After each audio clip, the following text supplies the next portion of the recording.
Hello explorers, myself Roshni and welcome back to concept charter. आज मैं live class 8 social science का chapter number 2 जिसका नाम है reshaping India's political map. Yes, वही इंडिया का पॉलिटिकल मैप जो पुराने टाइम में कैसे रीशेप हुआ गया, वही आज हम जानेंगे इस चैप्टर में।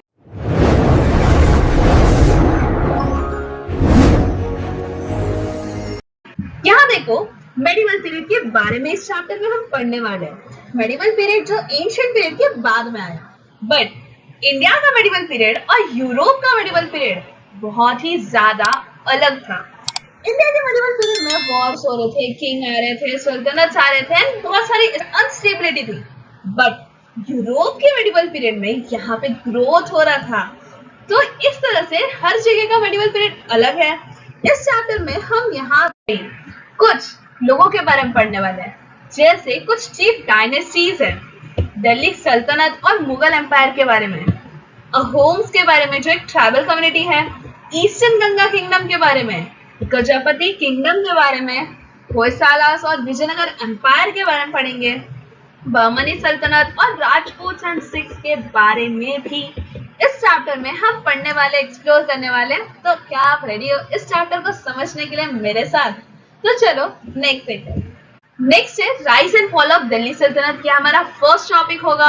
उसमें हम दिल्ली सल्तनत में कौन कौन सुल्तान आए थे, कैसे आए थे, क्या क्या किया उन्होंने, और यहाँ रेजिस्टेंस हुआ था, दैट मीन्स उनके अगेंस्ट किन लोगों ने लड़ाइयाँ की, कैसे उन्होंने उसे रेजिस्ट किया, डिफीट किया, और कैसे वो वहां पे सरवाइव कर गए। नेक्स्ट देखो विजयनगर एम्पायर। विजयनगर एम्पायर में कैसे वो एस्टैब्लिश हुआ, वहां पे कृष्णदेवराय में बाबर, अकबर और औरंगजेब जैसे महान लोगों के बारे में हम पढ़ेंगे इस चैप्टर में। नेक्स्ट फिर हम पढ़ेंगे resistance to the Mughals, that means उन मुगल्स के अगेंस्ट किन पढ़ेंगे, resistance to the Mughals, that means उन मुगल्स के अगेंस्ट किन किन लोगों ने रेजिस्ट किया, जैसे अहोम्स, राजपूत और सिख, इन लोगों ने उनके अगेंस्ट रेजिस्ट किया और कैसे किया, क्या क्या हुआ है इस पीरियड में, वो हम देखेंगे। Next administering India. अब देखो, इन सारे राजा है, इन सारे सुल्तान है, तो इनमें एडमिनिस्ट्रेशन भी तो होगी, कोई ना कोई ऐसा होगा ना जो यहाँ पे रूल कर रहा होगा, अलग अलग एडमिनिस्ट्रेशन चीजें आई होगी, अलग अलग रूल्स आए होंगे, अलग अलग लॉस आए होंगे, तो वो कैसे आए, कहाँ आए, और ये सब हम पढ़ेंगे इस टॉपिक में, जैसे दिल्ली सल्तनत के अंदर और as well as Mughal empire के अंदर, ये सब हम पढ़ेंगे। नेक्स्ट देखेंगे हम पीपल्स लाइफ, दैट मीन्स अब इन राजा रानियों के बीच में जो लोग थे उनकी लाइफ कैसे थी, वो भी हम इस चैप्टर में देखने वाले हैं। तो यहाँ पे ये इंट्रोडक्शन कंप्लीट होता है। चलो अब नेक्स्ट अब हम देखते हैं इस chapter. A new chapter in India's history began in 11th century. 11th century में एक नया चैप्टर स्टार्ट हुआ, एक कहाँ पे, इंडिया के हिस्ट्री में, जहाँ पे दूर से दिख रहा था कि एक इन्वेशंस आ रहे थे हिंदू कुश माउंटेन के पार से, हिंदू कुश माउंटेन होके कुछ इन्वेशंस आ रहे थे, मतलब कुछ लोग आ रहे थे हमारे इंडिया में, कुछ आउटसाइडर्स आ रहे थे। जैसे आपने 7th में पढ़ा ही होगा इन्वेशंस के बारे में, कौन कौन आया था।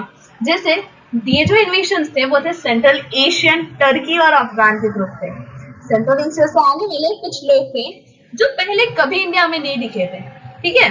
आज तक हमने पढ़ा है बहुत सारे लोगों के बारे में, बट इनके बारे में नहीं पढ़ा, मतलब ये अभी तक हमारे इंडिया में नहीं दिखे थे। इनका मोटिवेशन था wealth, territorial ambition, that means wealth लूटना, यहाँ की टेरिटरी पे कैप्चर करना और अपना एक रिलीजियस जील करना, दैट मीन्स अपना रिलीजन यहाँ पे चलाना।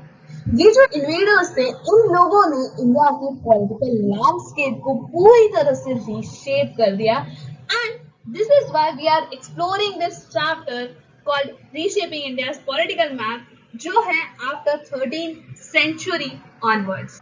सो चलो देखते हैं इसमें क्या क्या है। Rise and fall of Delhi सल्तनत। देखो यहाँ पे सल्तनत की फॉर्मेशन कैसे हुई, 1192 में पृथ्वीराज चौहान एक रूलर थे जो नॉर्थ वेस्टर्न इंडिया के थे। उनकी डिफीट के बाद यहाँ पे सल्तनत की बिगिनिंग हुई। उसके बाद यहाँ पे दिल्ली सल्तनत एस्टैब्लिश हुआ। 5 successive dynasties of Turkey, Afghan से आए हुए लोग, ठीक है, मुझे इन्वेडर्स आते ना हिंदू कुश माउंटेन से, वही लोग थे। ममलक्स जो एक स्लेव डायनेस्टी थे, खिलजीज या खलजीज कहते हैं, तुगलक, सय्यिड्स और लोदीज। ये 5 ऐसे डायनेस्टीज थे जो सक्सेसिव डायनेस्टीज थे उधर टर्की एंड अफगान ओरिजिन। ठीक है, इनका एक्सटेंड और कंट्रोल देखो, ये लोग ने बहुत ही ज्यादा नॉर्थ इंडिया में कंट्रोल करके रखा था। रेसिस्ट किया बहुत सारी नेबरिंग कंट्रीज से, जैसे ईस्टर्न गंगास, होयसालास, ईस्टर्न गंगा जो ईस्ट में थे, होयसालास जो साउथ में थे, इनसे बहुत रेसिस्ट किया। इनकी जो रेसिस्टेंस थी, लाइक ये जो रेसिस्टिंग किंगडम्स थे, वो बने एक centre for the art, culture and administration. Delhi यहाँ पे बना एक मेजर पॉलिटिकल हब, क्योंकि देखो एज इंडिया का जो कैपिटल है वो दिल्ली है, वहां से रूल करना, वहां से लीड करना बहुत इजी था। तो दिस इज व्हाई यहाँ पे दिल्ली बना वहां का रूलिंग, वहां का leading area. Political characteristics, period को मार्क किया गया एज पॉलिटिकल इंस्टेबिलिटी और टेरिटोरियल एक्सपांशन की एफर्ट्स में। मतलब ऐसा पीरियड जहां पे बहुत सारी इंस्टेबिलिटी है और टेरिटोरियल एक्सपांशन के लिए ही लोग एफर्ट्स कर रहे हैं। मिलिट्री कैंपेन्स के बारे में क्या कि यहाँ पे विलेजेस को रेड करते हैं, सिटीज रेड करते हैं, वेल्थ प्लंडर करते हैं, मतलब वेल्थ लूटते हैं, डिस्ट्रॉय करते हैं सीट्स ऑफ लर्निंग और टेम्पल्स को। यहाँ पे जो वायलेंट सक्सेशन स्ट्रगल था, लाइक जो भी यहाँ पे सल्तनत आ रहा था, वो ऑलमोस्ट 2 आउट ऑफ 3 जो सुल्तान थे वो अपने प्रेडिसेसर, मतलब अपने पहले वालों को मार के आते थे। मतलब अपने पहले वालों का खून करके ये लोग वहां पे सुल्तान बन रहे हैं। मतलब 3 लोग हैं तो 3 में से 2 तो यही कर रहे हैं। ठीक है, एवरेज रीन, मतलब इनका time period of ruling, average reign था इनका 9 इयर्स तक, इससे ज्यादा कोई भी रूल नहीं किया। ठीक है, नेक्स्ट यहाँ कुछ की रूलर्स थे और उनके किए गए इवेंट्स हैं। फर्स्ट की रूलर है अलाउद्दीन खिलजी। लेट 13th और अर्ली 14th की सेंचुरी में इन्होंने large scale military campaigns conduct किए नॉर्थ और सेंट्रल इंडिया में। रिपेल किया सेवरल मंगोल इन्वेशंस, मतलब बहुत सारे मंगोल इन्वेशंस को रिपेल किया, उससे लड़ा। इनका एक जनरल था मलिक कफूर, उसने अपने सल्तनत को एक्सपांड करना चाहा टुवर्ड्स द साउथवर्ड। वहां जाके इसने कॉन्कर किया, वेल्थ लूटा और किंगडम्स को डिस्ट्रॉय कर दिया। ठीक है, अटैक किया इसने बहुत सारे हिंदू सेंटर्स पे, जैसे श्रीरंगम, मदुरई, चिदम्बरम और रामेश्वरम जैसे हिंदू सेंटर्स पे उसने वहां पे अटैक किया, मतलब उसे पूरी तरह से डिस्ट्रॉय कर दिया। अब मैं आपको एक दूसरे इंसान से मिलाती हूँ जिसके थॉट्स तो बहुत अच्छे हैं, मतलब उसकी प्लानिंग नेक्स्ट लेवल है, बट उसकी एग्जीक्यूशन बहुत पुअर है, जिसकी वजह से उसने खुद की लाइफ तो सफर करवाई, बट उसके साथ साथ बहुत सारे लोगों के भी लाइफ को सफर करवाई। वो है मोहम्मद बिन तुगलक। 14th सेंचुरी में इन्होंने अपनी टेरिटरीज को एक्सपांड करना चाहा। मौर्यन एम्पायर के बाद ये ऐसे फर्स्ट रूलर थे जिनका ज्यादा area of the sub continent में रूलिंग था। तो ये चाहते थे कि पूरा अब मेरे कंट्रोल में हो और अब मैं अपना जो कैपिटल है वो दिल्ली से दौलताबाद में शिफ्ट कर, देवगिरी में दौलताबाद है, वहां पे वो शिफ्ट करना चाहा। उन्होंने अपने जितने लोग थे उन्हें फोर्स किया कि अब तुम सब अपना सामान उठाओ, और वो सब by foot thousands of kilometre चल के गए। ठीक है, अब बताओ वो चल के गए होंगे, उसके बाद क्या हुआ होगा? वो चल के गए वहां पे, वहां जाने के बाद उनके महाराजा मोहम्मद बिन तुगलक कहते हैं अब हम वापस दिल्ली शिफ्ट होंगे। तो यहाँ पे क्या हुआ, उसने प्लान किया था कि हाँ अगर हम वहां चले जाएंगे तो बहुत अच्छा होगा, बट वहां पे कुछ हुआ ही नहीं। साथ में ये तो मस्त एकदम महाराजा की तरह घोड़े वोड़े पे जा रहे थे, इनके साथ जो लोग चल के जा रहे थे, जो बाय फुट चल के जा रहे थे, उनकी हालत क्या होगी? बहुत लोगों ने वहां पे अपनी जान दे दी, क्योंकि नॉर्मली एज ए ह्यूमन हम 1-2 किलोमीटर चलने में ही थक जाते हैं। ये सोचो फोर्सफुली इन्होंने अपना सामान उठा के 1000 किलोमीटर तक चले। साथ में यहाँ विमेन्स थे, यहाँ पे बच्चे थे, तो उन सबकी लाइफ लॉस्ट हुई। ठीक है, नेक्स्ट देखो, इन्होंने उसके बाद टोकन करेंसी चेंज किया, जैसे कॉपर कॉइन्स को डिक्लेयर कर दिया गोल्ड और सिल्वर कॉइन्स के इक्वल में। आपको पता ही है कि सिल्वर और गोल्ड कॉइन कितने महंगे हैं, उसके कंपेयर में इसने सेम वैल्यू का डाल दिया कि अब कॉपर कॉइन भी सेम वैल्यू है। तो लोगों ने यहाँ पे करने लगे कि गोल्ड और सिल्वर कॉइन्स अपने घर में रखने लगे और सब अपने नकली नकली कॉपर कॉइन्स बना के यूज करने लगे। इसकी वजह से क्या हुआ होगा, वहां की इकोनॉमी पूरी तरह से गिर गई। ऑब्वियस सी बात है, अगर आज के टाइम पे हमारे प्राइम मिनिस्टर कहे कि जो तुम्हारे पास पेपर है वो सब इक्वल वैल्यू का है, तो यहाँ पे इकोनॉमी ग्रो होगी? इम्पॉसिबल। सो देख रहे हो कि ये पर्सन एम्बिशियस है, मतलब उसकी थिंकिंग नेक्स्ट लेवल है, बहुत अच्छा सोचता है, बट गलती कहाँ थी? एग्जीक्यूट करना इसे बिल्कुल नहीं आता, एंड जैसा भी एग्जीक्यूट कर रहा था ये पूरी तरह से बर्बाद कर दिया इसने। ठीक है, चलो नेक्स्ट देखते हैं। Economy and society under the सल्तनत। सल्तनत के अंदर, लाइक जो दिल्ली सल्तनत है उनके अंदर जो इकोनॉमी थी, जो सोसाइटी थी, सुल्तान and elites lived in luxury. सुल्तान और उसके जो आसपास के लोग होते ना, मंत्रीज वगैरह, वो लोग बहुत लग्जरी में रहते थे। पैलेसेस थे, इनके पास ज्वेलरी थी, फाइन फूड थी, बहुत अच्छे थे। इनके पास वेल्थ सोर्स पता क्या था? प्लंडर करते थे ये लोग, लूट करते थे military campaigns through. Heavy taxes लगाते थे पीपल के ऊपर और रीजन को कॉन्कर करके लेके आते थे, मतलब वहां से पूरा लूट पाट करके आते थे। स्लेव ट्रेड करते थे। स्लेव्स को जो जो नौकर है उन्हें यूज कर रहे हैं एज अ लेबर, और उन्हें बेच भी रहे सेंट्रल एशिया में। देखो इस तरह से ये वहां पे खुद की लाइफ एकदम मस्त लग्जरियस चलाते थे। ये उनका वेल्थ सोर्स था। नेगेटिव इफेक्ट्स क्या होगा? ट्रेड नेटवर्क डिस्टर्ब होगा, एग्रीकल्चर डिक्लाइन होगी, क्योंकि वहां पे लोग हैवी टैक्सेस कैसे पे करेंगे? अगर आप एक स्मॉल फार्मर हो, आपसे बहुत ज्यादा टैक्सेस ले रहे हैं, तो वो टैक्सेस आप पे नहीं कर पा रहे, तो वो आपसे जमीन ले रहे हैं, और फिर भी आप उसे नहीं ले पा रहे, तो वहां एग्रीकल्चर ऑब्वियसली डिक्लाइन होगी। यहाँ पे हो रहा था आइकोनोक्लाज्म। आइकोनोक्लाज्म मीन्स जो सैक्रेड इमेजेस होते हैं, जैसे हिंदू, जैन, बुद्धिज्म टेम्पल्स वगैरह होती है, जो एक प्लेस होती है, we call it as sacred places, उस जगह को डिस्ट्रॉय कर रहे हैं, तोड़ फोड़ रहे थे, उस जगह के नामो निशान मिटा रहे थे, क्योंकि यहाँ पे वो अपना रिलीजियस चलाना चाहते थे। ठीक है, जिसका टैक्स इन्होंने इम्पोज किया, ये क्यों, किस पे इम्पोज किया था? नॉन मुस्लिम्स पे। ये बोल के कि हम तुम्हें प्रोटेक्शन देंगे, मिलिट्री एग्जम्पशन देंगे, और जिसकी वजह से इकोनॉमिक बर्डन हुआ, सोशल प्रेशर आए उन लोगों पे, और वो कन्वर्ट हो जाए। मतलब जो ये टैक्स नहीं पे कर पा रहा है, वो लोग, तुम अब क्या करो? कन्वर्ट हो जाओ इनटू अ मुस्लिम। तो ये था कन्वर्सन। देख रहे हो? नेक्स्ट देखते हैं। नेक्स्ट यहाँ पे एक इंटरेस्टिंग आदमी आया जिसका नाम था तिमुर। तिमुर जो टर्की मंगोल कॉन्करर था, सेंट्रल एशिया से आया था। इसका ऑब्जेक्टिव था वेज वॉर अगेंस्ट इनफिल्ड्स और प्लंडर वेल्थ, मतलब इनफिल्ड्स दैट मीन जो लोग हैं वहां पे, उसके अगेंस्ट वहां पे वॉर करें, उनसे लड़ाई करें, वहां पे प्लंडर करें और वो चला जाए। उसका रिजल्ट क्या हुआ पता है? वो आया, मास किलिंग किया, एनस्लेवमेंट किया, बहुत लोग को मारा, बहुत लोग को बंदी बना लिया, दिल्ली को पूरी तरह से बर्बाद करके रख दिया। और तिमुर यहाँ से जब लौटा, उसके पास इनॉर्मस प्लंडर था, मतलब बहुत ज्यादा वेल्थ था, बहुत ज्यादा चीजें उसने लूट के गया था। और ये टाइम था डिक्लाइन ऑफ द सल्तनत। इस टाइम पे सल्तनत की डिक्लाइन है, क्योंकि जब तिमुर यहाँ पे लूटपाट करके गया, उसके बाद जो लास्ट थी dynasty, that is the Lodhi dynasty, वो लास्ट रूलर थे, और वो राइज हुए, एंड उन अनस्टेबिलिटी की वजह से वो फॉल हो गए। बाय द टाइम, थोड़े टाइम बाद टेरिटरी पूरी तरह से श्रंक हो गई, एंड द स्ट्रॉन्ग रेजिस्टेंस से जो दूसरे इंडियन स्टेट्स थे वो यहाँ पे जीतने लगे। समझ में आया? नेक्स्ट चलो, नेक्स्ट अब देखते हैं हम रेजिस्टेंस टू द दिल्ली सल्तनत। रेजिस्टेंस मतलब तुमने मुझसे लड़ाई की, मैं तुम्हारे सामने टिक गई, ठीक है, मतलब मैं तुम्हें रेजिस्ट कर पा रहे हो, तुमसे लड़ पा रहे हो। सेम है, देखो दिल्ली सल्तनत के अगेंस्ट कितने लोग आए थे, उन्होंने कैसे लोगों से रेजिस्ट किया, कैसे लोगों से लड़ाइयाँ की, क्या किया। The Delhi Sultanate constantly faced resistance from the kingdoms and regions that refused to submit. अब तुम किसी के इलाके में जाओगे, बोलोगे कि तुम मुझे अपना इलाका दे दो, क्या वो तुम्हें दे देगा?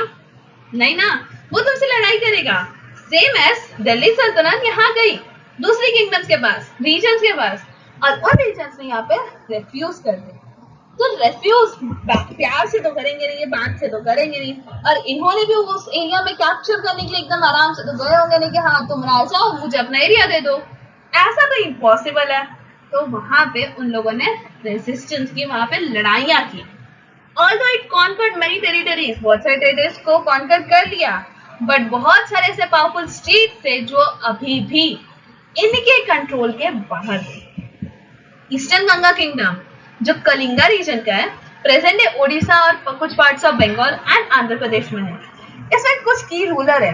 नरसिम्हा देवा वन मिड 13th सेंचुरी में, जिसे माना जाता है for military strength and cultural achievements के लिए। रिपेल किया बहुत सारे सल्तनत की इन्वेशन, डिफीट किया इन्होंने दिल्ली सल्तनत की गवर्नर को जो बंगाल का था, और बिल्ड किया इन्होंने sun temple at Konark to commemorate the victory. Delhi सल्तनत के गवर्नर को हराने की खुशी में उस विक्ट्री को याद रखने के लिए उन्होंने यहाँ पे सन टेम्पल बिल्ड किया। देख रहे हो कैसे सन टेम्पल बिल्ड हुआ, आज पता चल गया। नेक्स्ट है होयसाला। सदर्न इंडिया के रीजन में है, मोस्टली प्रेजेंट है कर्नाटका में।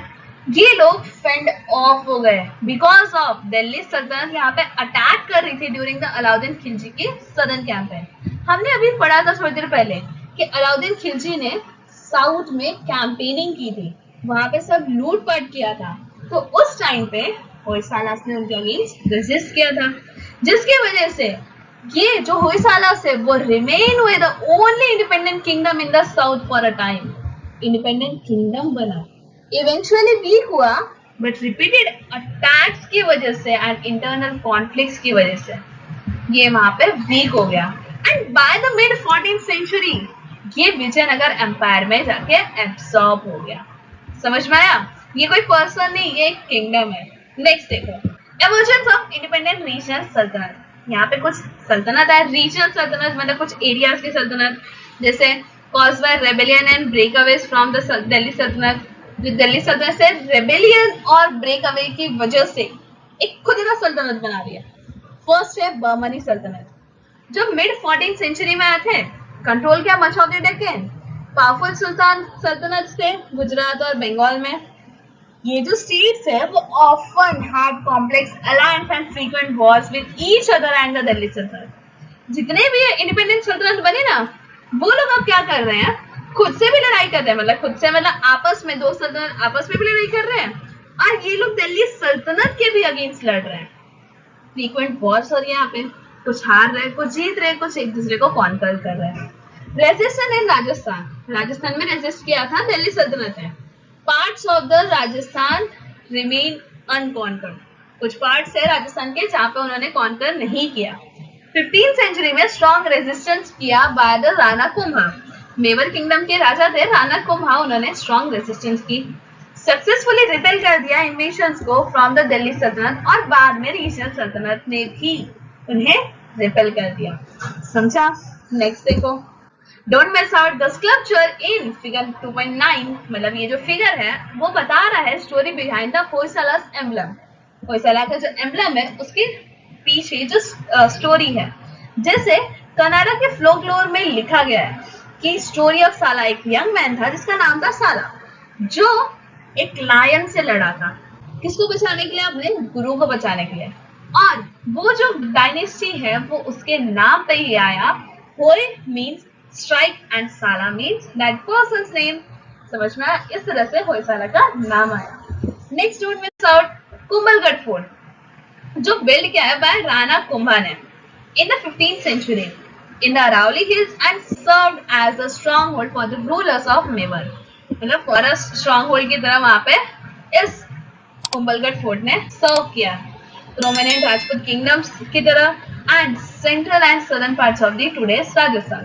सराउंडेड बाय फॉरेस्ट, ये जो अरावली हिल्स पे पूरी तरह से सराउंडेड है by the forest, steep slope है एंड फेमस है because of its 36 kilometre long wall, जो वर्ल्ड का one of the continuous wall है, लॉन्गेस्ट कंटिन्यूअस वॉल है। समझ में आया? तो आई होप आपको ये सारी चीजें यहाँ पे अच्छे से समझ में आई। So let's move on to our next topic, जो है द विजयनगर एम्पायर। यस, वही विजयनगर एम्पायर जिसके बारे में आपने थोड़ा बहुत तो पढ़ा ही होगा हमारी क्लास 7 के बुक में। सो इस टॉपिक में हम देखेंगे the origin and the founders, that means इस विजयनगर एम्पायर के ओरिजिन क्या हुआ था एंड उसके फाउंडर्स कौन कौन थे। Rise of the southern power, that means southern power में इनका राइज कैसे हुआ, इनके जो राइवल्स थे नॉर्थ में उनके बारे में भी हम पढ़ेंगे एंड कुछ की कॉन्फ्लिक्ट्स के बारे में पढ़ेंगे जो इस टाइम पीरियड में हुआ था। So let's move on and explore this topic, the Vijayanagar empire, इसका ओरिजिन एंड फाउंडर्स। देखो टाइम क्या था, 14th सेंचुरी। 14th सेंचुरी के टाइम पीरियड में ये स्टार्ट हुआ था। ठीक है, इसके फाउंडर्स थे दो भाई जिसका नाम है हरियर एंड बुका। अब ये लोग कौन है?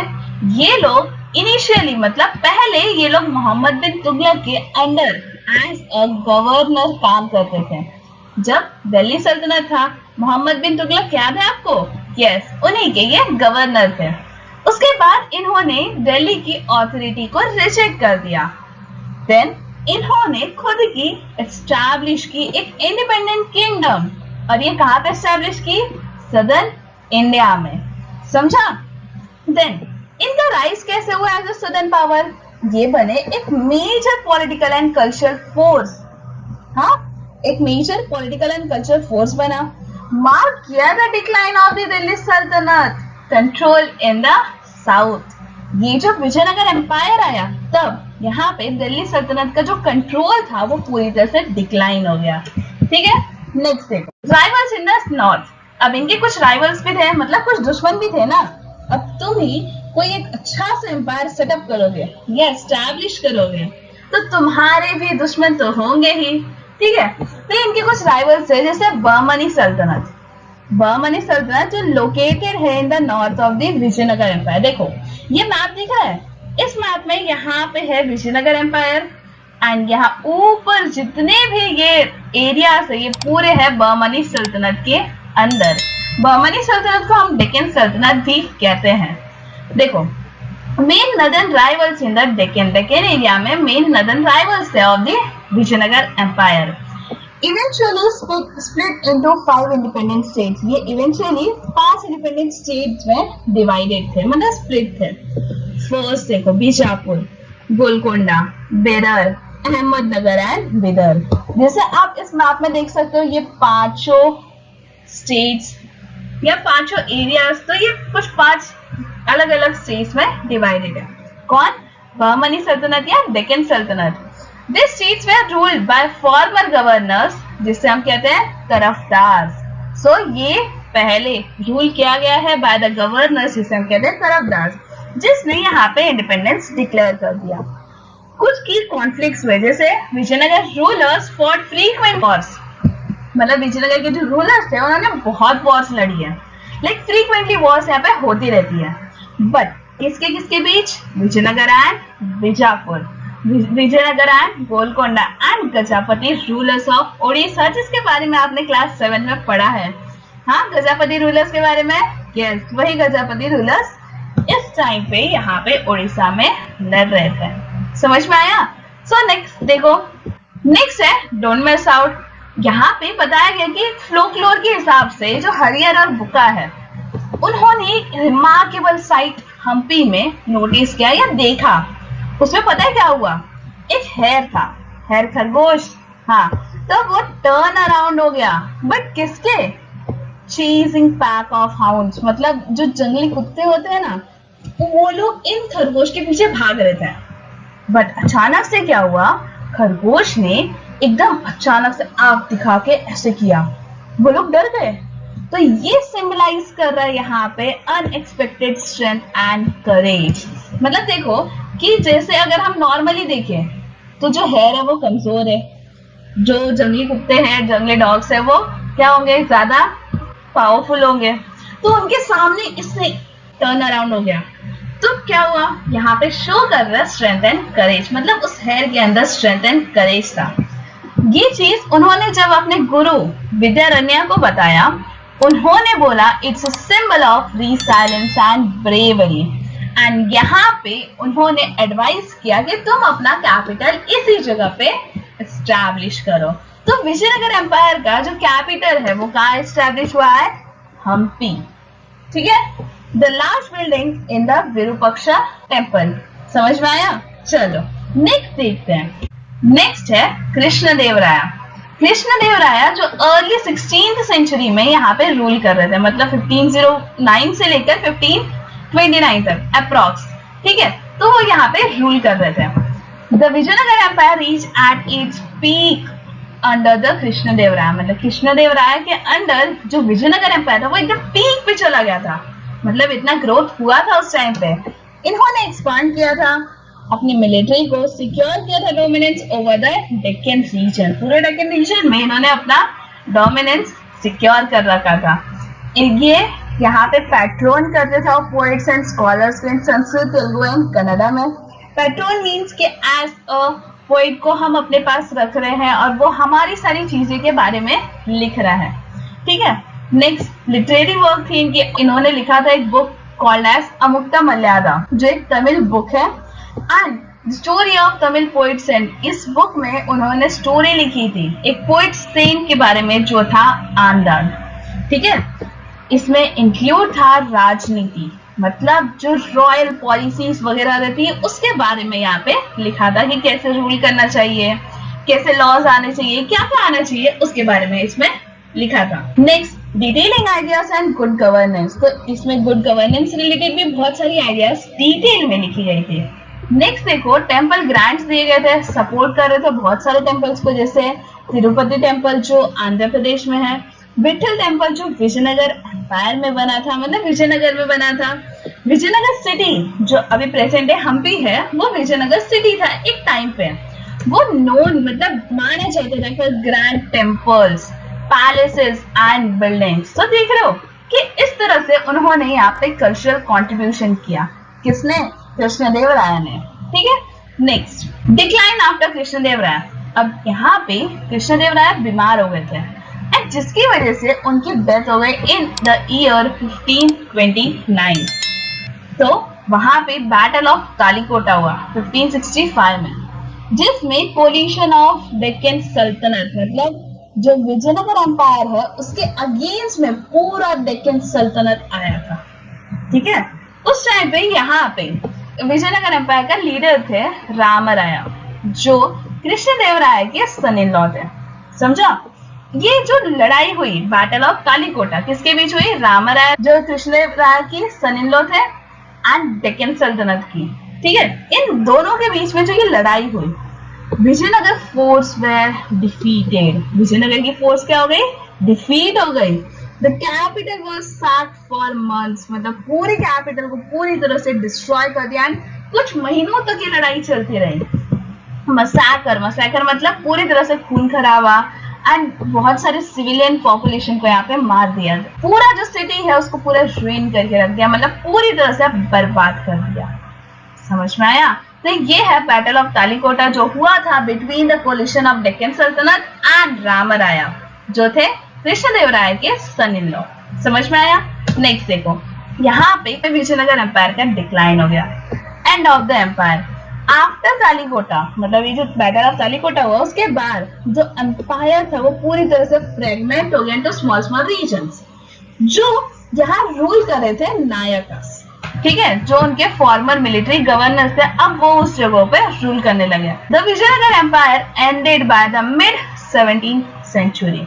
मिड 17th सेंचुरी तक पूरा का पूरा विजयनगर एम्पायर खत्म हो गया। समझ में आया? चलो नेक्स्ट देखते हैं, कुछ और भी है। Don't miss out foreign travellers in Vijayanagar. Vijayanagar में कुछ फॉरेन ट्रैवलर्स आए थे, घूमने आए थे, देखने आए थे, एक्सप्लोर करने आए थे।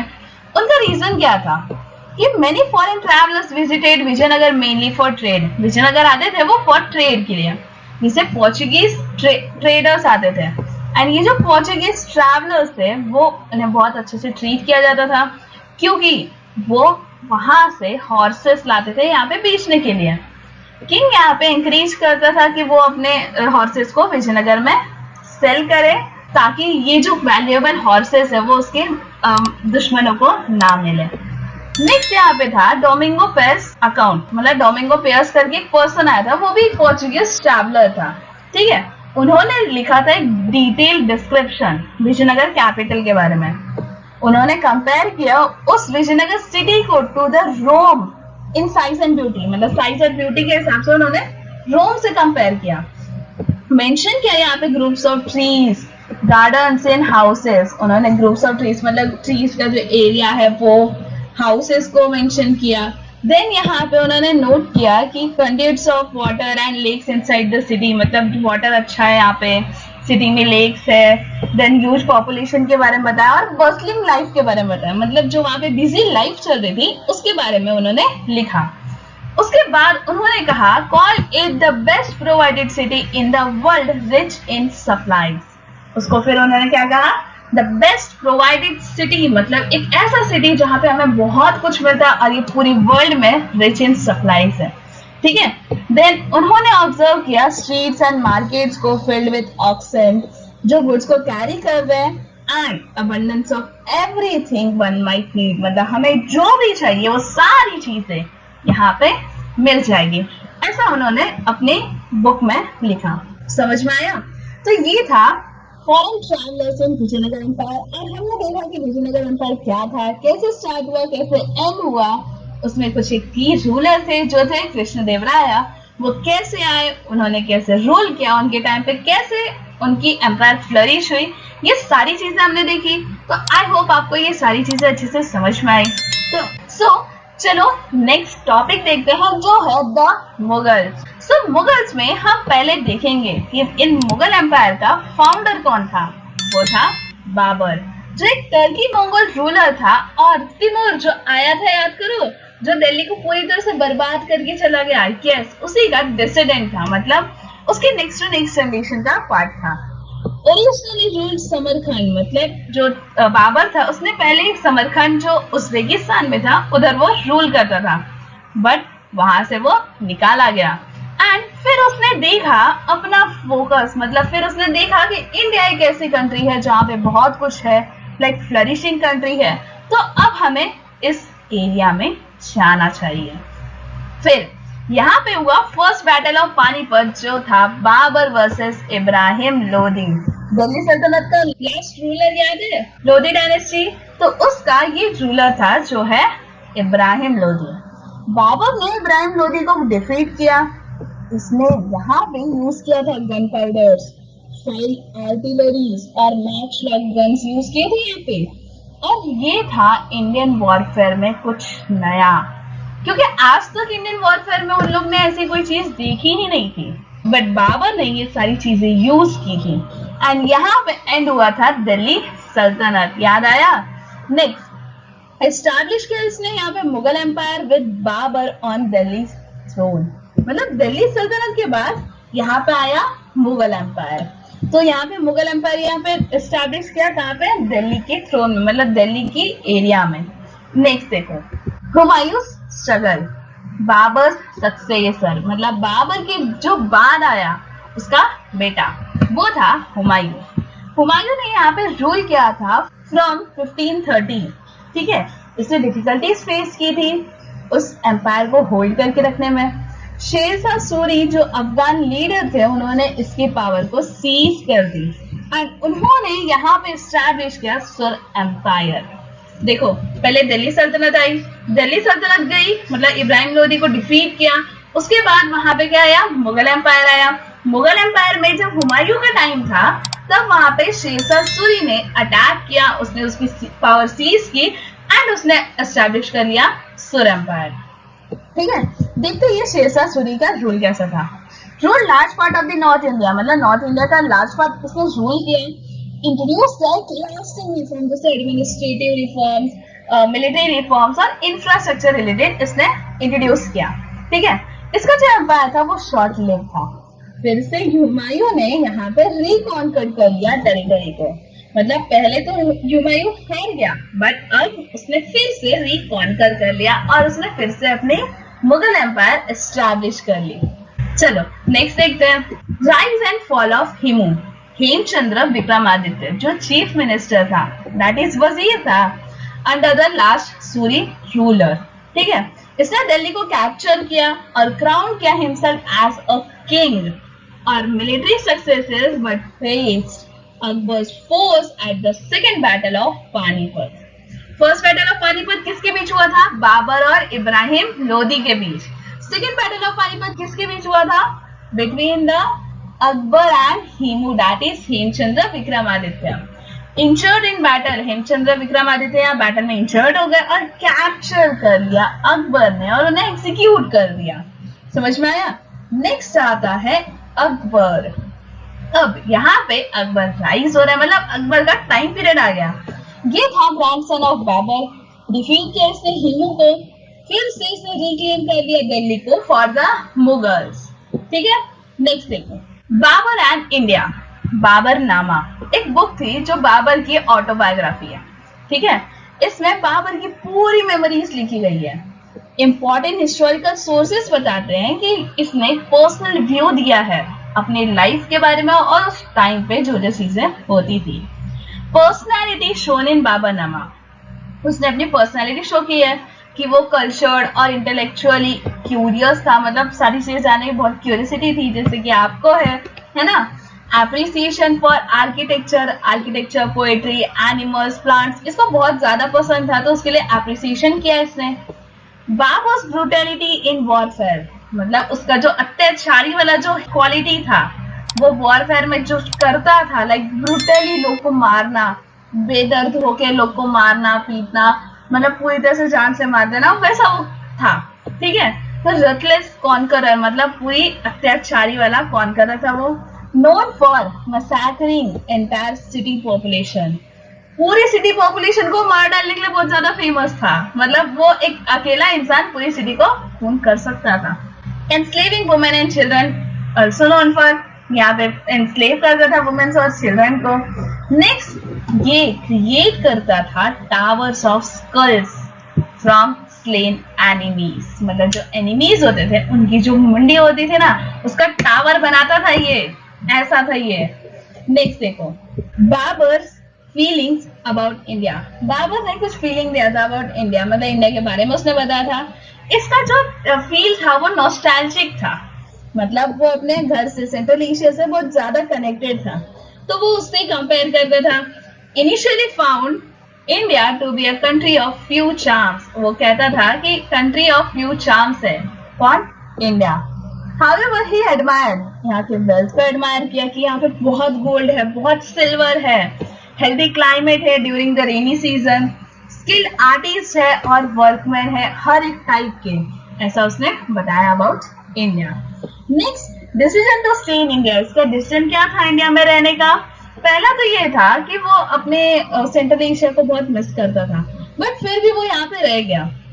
ठीक है, अब कोई अपने घर को छोड़ के किसी और के घर पे रह रहा है, उसका कोई तो फायदा होगा, तो इसका मेन रीजन था immense wealth and resources of India.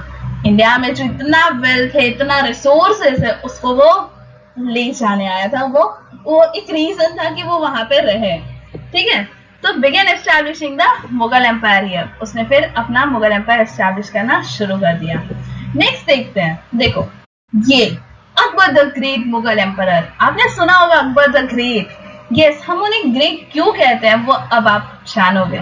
सो इन्हें थ्रोन मिला था इन द ईयर 1556, जब ये 13 के थे, मतलब जब उनके फादर की एक्सीडेंटल डेथ हो गई थी हुमायूं की, तब इन्हें थ्रोन मिला था, तब ये वहां के राजा बन गए थे, एम्परर बन गए थे।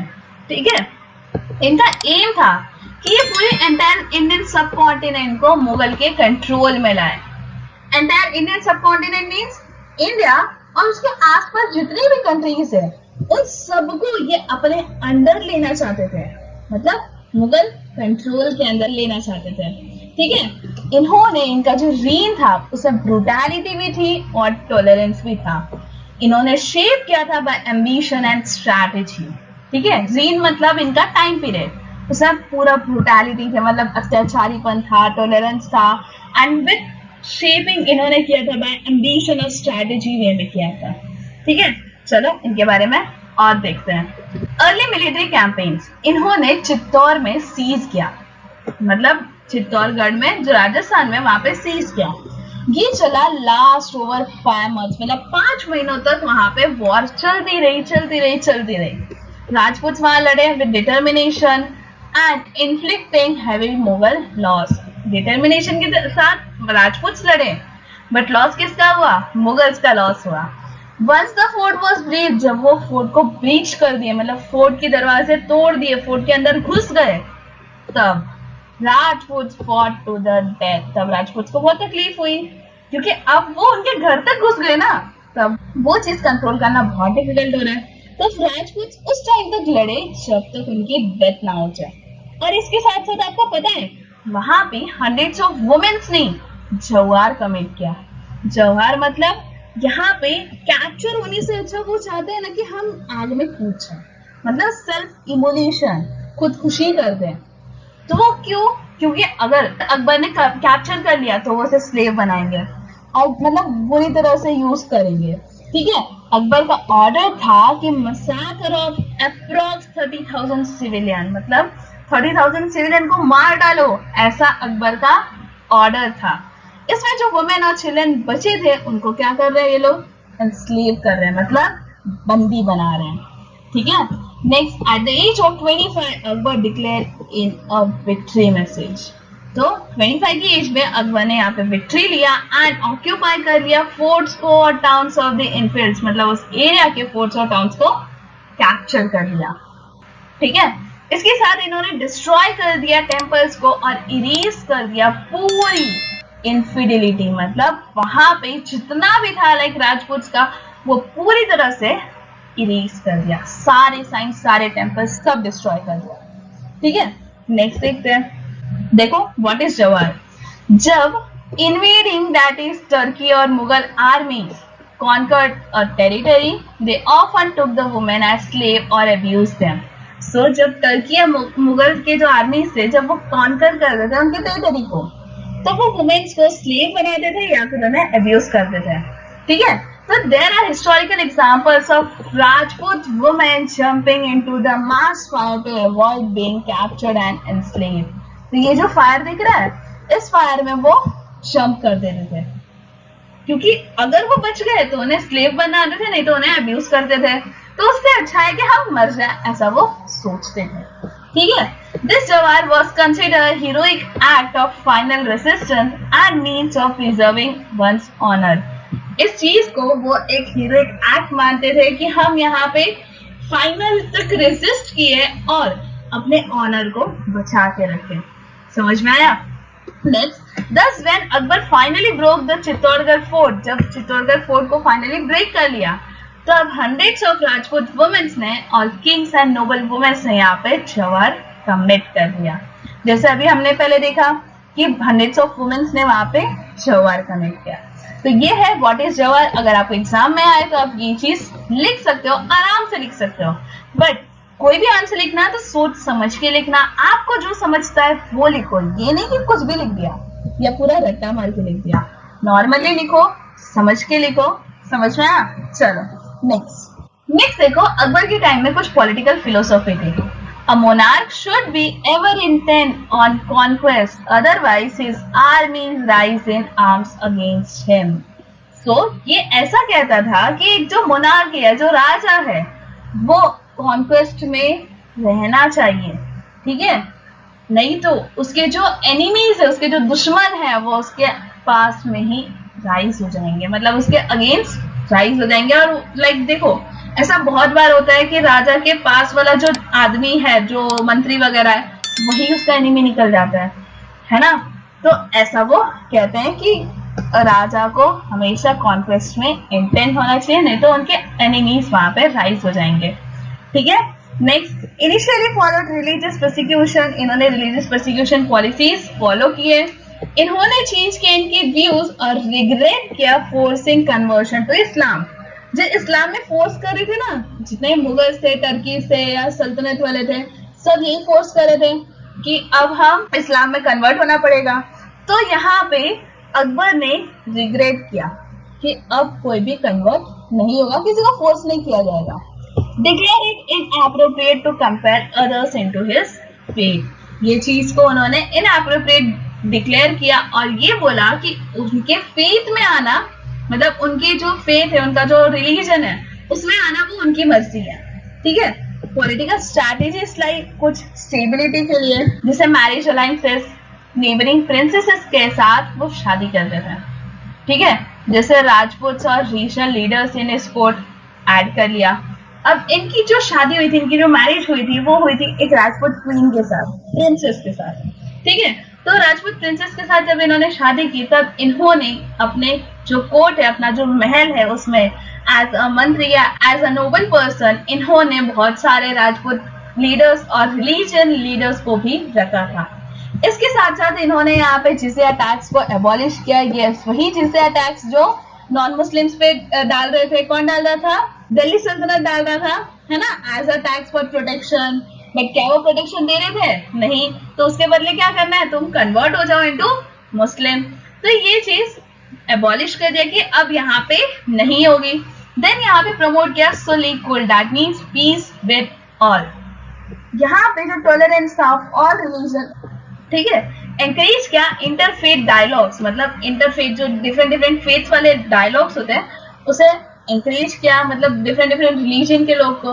और अपॉइंट किया हिंदूज को टू हाई पोजीशन।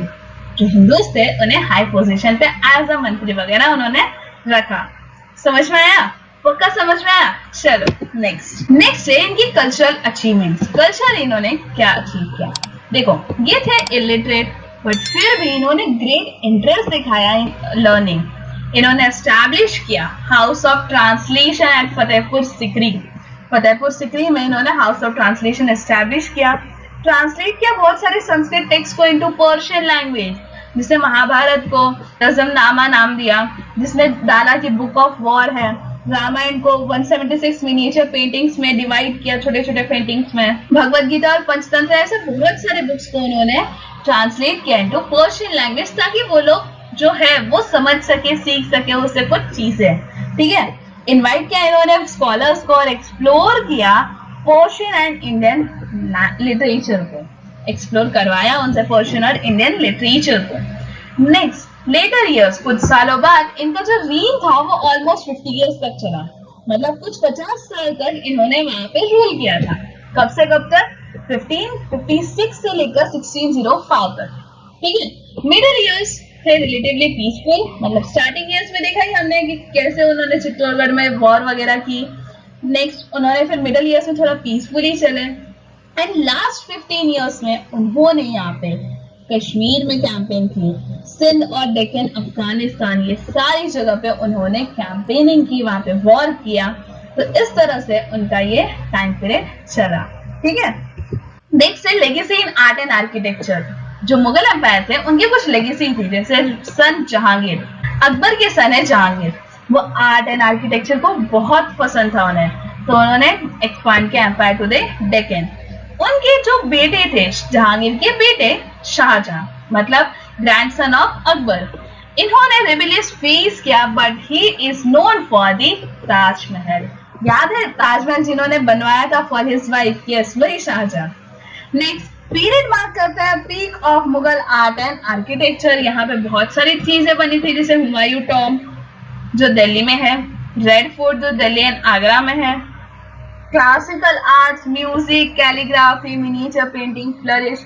इन सभी चीजों के लिए इन्हें, मतलब यहाँ पे जो मुगल्स है उनको बहुत ही ज्यादा माना गया, and this is called as legacy, मतलब ऐसी चीज जो सालों साल चल रही है, उन्हें याद रख रहे हैं उस चीजों के लिए। अब देखो, हुमायूं टॉम्ब है, ताजमहल है, हम याद करते हैं ना कि हाँ उन्होंने बनाया, तो वो कौन से लीडर थे? वो थे मुगल्स के लीडर।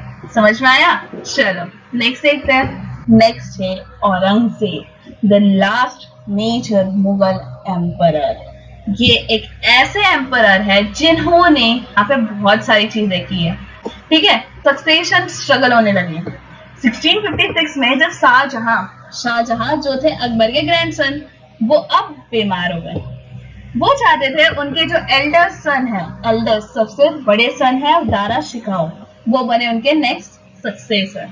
ठीक है, तो औरंगजेब ने डिफीट कर दिया दारा को इन अ बैटल और एग्जीक्यूट कर दिया इन्हें। समझ में आ रहा है? एग्जीक्यूट कर दिया और प्रेजेंट कर दिया उनकी हेड को टू द शाहजहां। शाहजहां बीमार हुए, वो चाहते थे उनके जो बड़े बेटे हैं वो वहां के राजा बने या जो किंग बने। ठीक है, बट यहाँ पे औरंगजेब ने क्या किया? दारा शिकाओ से बैटल की और उन्हें गला काट के उनका गला उनके फादर के सामने पेश किया।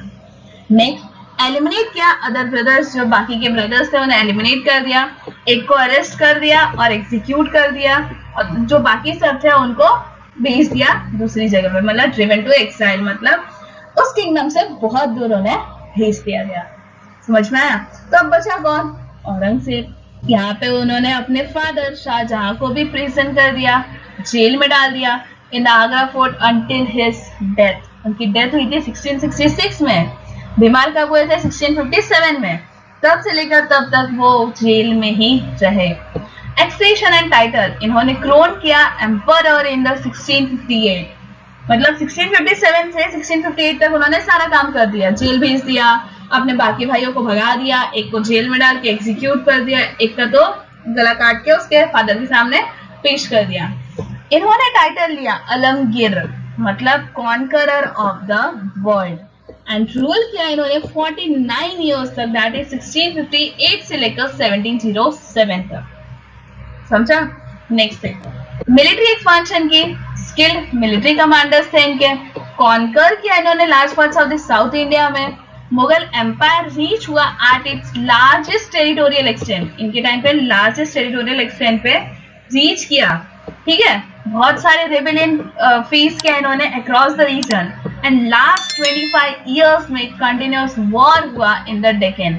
अब बताओ, इनके जो लास्ट 25 इयर्स थे ना, उस टाइम पे डेक्कन में थे कौन थे? मराठास। उनके साथ इन्होंने बहुत लड़ाइयाँ की, बहुत। ठीक है, heavy strain on treasury and administration, one reason for the Mughal decline after his death। देखो, अब इनके पास बहुत ज्यादा ट्रेजरी था, इनके एडमिनिस्ट्रेशन ठीक ठाक था, तो बहुत लोग की नजर थी। तो उस टाइम पे जब इनके वॉर्स वगैरह हुए तो ये एक रीजन बना for the Mughal decline after his death, मतलब औरंगजेब की डेथ के बाद।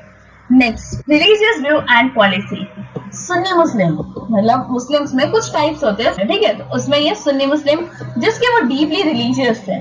ऑस्ट्रेलियन लाइफस्टाइल थी, मतलब एकदम राजा महाराजा ऐश और आराम वाला लाइफस्टाइल था इनका।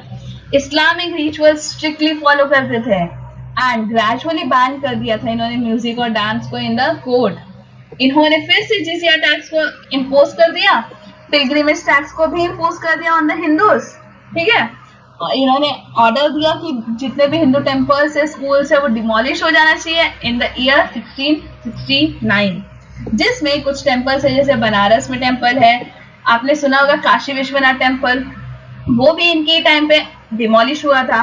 मथुरा में टेम्पल है, Somnath temple, Jain temples and Sikh gurdwara, सारी जगहों पे इन्होंने पूरी तरह से तबाही मचा दी, मतलब सारे के सारे टेम्पल्स इन्होंने तोड़वा दिए। Persecuted not just Hindus but also Muslims of other sects। जो मुस्लिम थे डिफरेंट सेक्टर्स वाले, जैसे सूफी मुस्लिम्स होते, तो उन्हें भी ये लोग प्रोसिक्यूट करते थे, मतलब पूरी तरह से चाहते नहीं थे, अच्छा नहीं करते थे उनके साथ ये लोग जबरदस्ती करते थे। ज़ोरोएस्ट्रियंस, मतलब जो पारसीज थे, उनके साथ भी ये सेम करते थे। कुछ हिस्टोरियंस थे जो आर्ग्यू करते थे on the decisions, but partly political and not purely religious. So वो लोग आर्ग्यू करते थे कि ये पूरी तरह से रिलीजियस हो रहा है, यहाँ पे पॉलिटिकल वे भी आना चाहिए, तो वो बताते थे कि ये पॉलिटिकल वे नहीं है। ठीक है, नेक्स्ट, जो सिटिंग टेम्पल ग्रांट्स है एंड प्रोटेक्शन है, ही समटाइम्स गिव, तो कुछ टेम्पल ग्रांट्स और प्रोटेक्शन के लिए ये कभी मान जाता था। ठीक है, नेक्स्ट देखते हैं लेगेसी। अब इनकी जो लेगेसी है, ये है largest Mughal empire in the territory. ठीक है, इनके टाइम पे थे, बट पॉलिटिकली इनस्टेबल था, यहाँ पे कंटिन्यूअस वॉर हो रहे थे, हेवी टैक्सेशन लिया जा रहा था, रिलीजियस पॉलिसीज को एलिनेट किया जा रहा था, एंड बहुत ज्यादा सब्जेक्ट्स को हटाया जा रहे थे। इनकी डेथ हुई 1707 में, जो मार्क किया the beginning of rapid Mughal decline. तो आई होप आपको ये टॉपिक अच्छे से समझ में आया। मुगल जिसमें हमने देखा बाबर, अकबर, औरंगजेब और कुछ शाहजहां, जहांगीर, इन सब के बारे में हमने इस टॉपिक में पढ़ा। आई होप आपको ये पूरा टॉपिक अच्छे से समझ में आया। सो चलो अब हम नेक्स्ट टॉपिक देखेंगे, जो है resistance to the Mughals, but इसमें हमने मराठास को एक्सक्लूड किया है। मराठास वाली जो रिबेलियन थी वो ऐड नहीं किया है। ठीक है, इसमें फर्स्ट है peasant rebellions. Peasant means farmers. ठीक है, तो many peasant communities revolted against harsh exploitation. यहाँ जो एक्सप्लॉयटेशन हो रहा था, हार्श एक्सप्लॉयटेशन हो रहा था, उसके अगेंस्ट बहुत सारे पीजेंट्स ने रिवोल्ट किया। जट रेबेलियन, जट एक टाइप ऑफ पीजेंट्स थे जो 17th सेंचुरी में आए थे, एंड ये थे from the present day western Uttar Pradesh, Haryana और ईस्टर्न राजस्थान के थे। ठीक है, killing of an oppressive Mughal officer, इन्होंने एक मुगल ऑफिसर को मार डाला। 20,000 जज फॉर द मुगल आर्मी, 20,000 जज यहाँ पे मुगल आर्मी से लड़ रही थी। यहाँ के जो जज लीडर था उसको मार दिया गया और रेबेलियन सप्रेस हो गया, क्योंकि अगर तुम्हारा लीडर मर गया तो तुम यहाँ पे डर जाओगे ना, वैसे ही यहाँ पे हुआ। Next, tribal resistance. अब यहाँ पे ट्राइबल्स भी रेजिस्ट कर रहे थे, मतलब जो आदिवासी थे वो। Several tribal groups resistant Mughal expansion and taxation, बहुत सारे सेवरल मुगल एक्सपांशन और टैक्सेशन के लिए लड़ रहे थे। कौन? ट्राइबल्स। इसमें भिल्स, गोंड्स, संथाल्स और कोच, ये सारे ट्राइबल्स आते हैं। यहाँ पे कॉजेस क्या था कॉन्फ्लिक्ट का, कि वो लोग उन्हें एनेक्सेशन अटेम्प्ट्स, मतलब वहां से हटाने के लिए बहुत सारे अटेम्प्ट्स कर रहे थे। अगर वो नहीं हट रहे तो उन पर टैक्सेस इंपोज कर रहे थे, तो लड़ाइयां तो होगी। इसका आउटकम क्या आया? सब ग्रुप सबड्यूड और इंटीग्रेटेड इनटू द सल्तनत और मुगल रूल। कुछ ग्रुप्स थे जो उसमें सबड्यूड हो गए और कुछ थे जो इंटीग्रेट हो गए इनटू द सल्तनत या फिर मुगल रूल में। अदर्स, स्पेशली जो फॉरेस्टेड और हिली एरियाज या रिमोट एरियाज में रहते थे, वो लोगों ने खुद का पार्शियल इंडिपेंडेंस डिक्लेयर किया। समझे? नेक्स्ट है, यहाँ पे देखो एक वैलिएंट क्वीन, मतलब एक बहुत ही बहादुर क्वीन की कहानी है, जो है रानी दुर्गावती। सो ये जो क्वीन है वो है ग्रह किंगडम की। ग्रह किंगडम जो one of the Gond kingdom in the central India का जो गोंड किंगडम है, जो एक ट्राइबल किंगडम से बिलोंग करता है, तो उसकी ये रानी थी। इनका जो रूल था वो वाइस एंड प्रॉस्परस था। देखो, उनको एक वाइस एडमिनिस्ट्रेशन के लिए माना जाता था। उनका जो लीडरशिप था और जो किंगडम थी वो प्रॉस्परस थी, इकोनॉमिकली भी और सोशली भी। इनकी स्ट्रॉन्ग मिलिट्री पावर थी।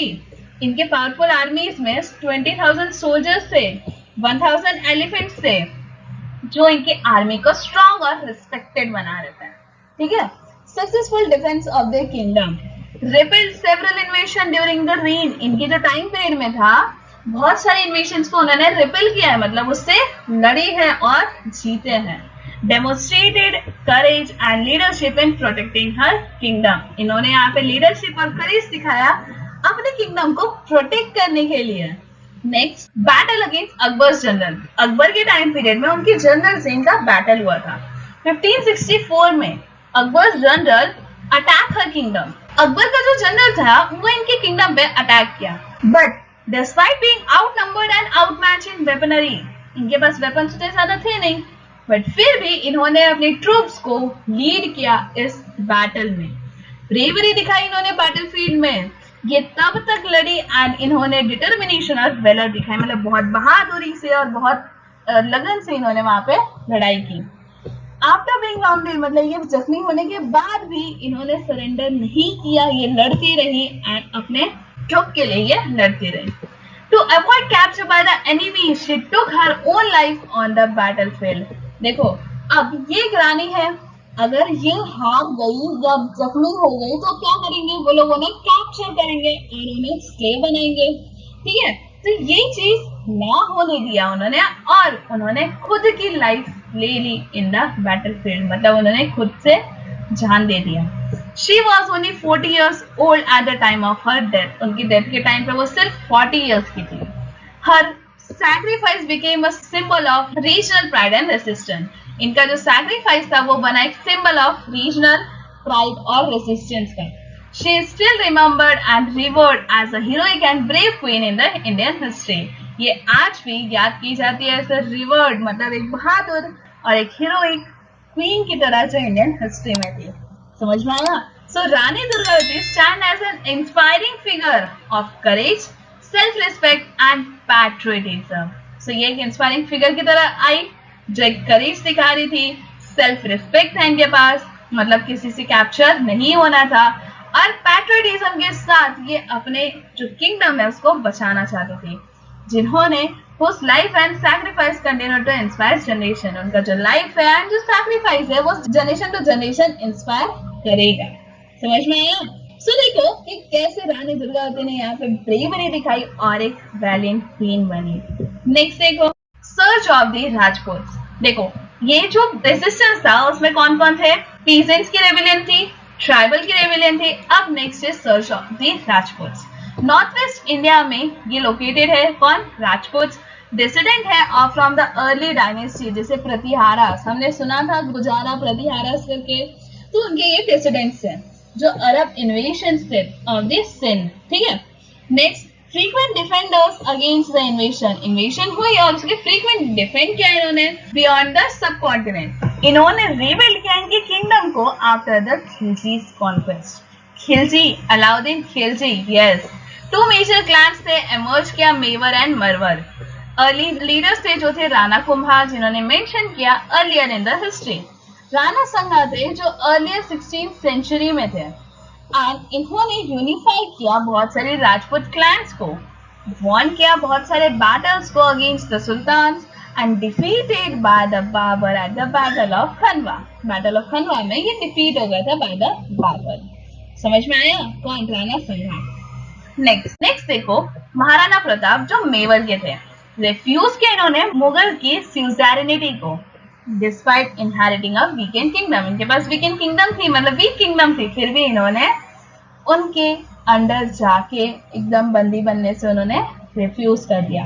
बैटल ऑफ हल्दी घाटी हुई थी 1576 में। ये फाइट किया था एट द हल्दी घाटी पास जो अरावलीज में है।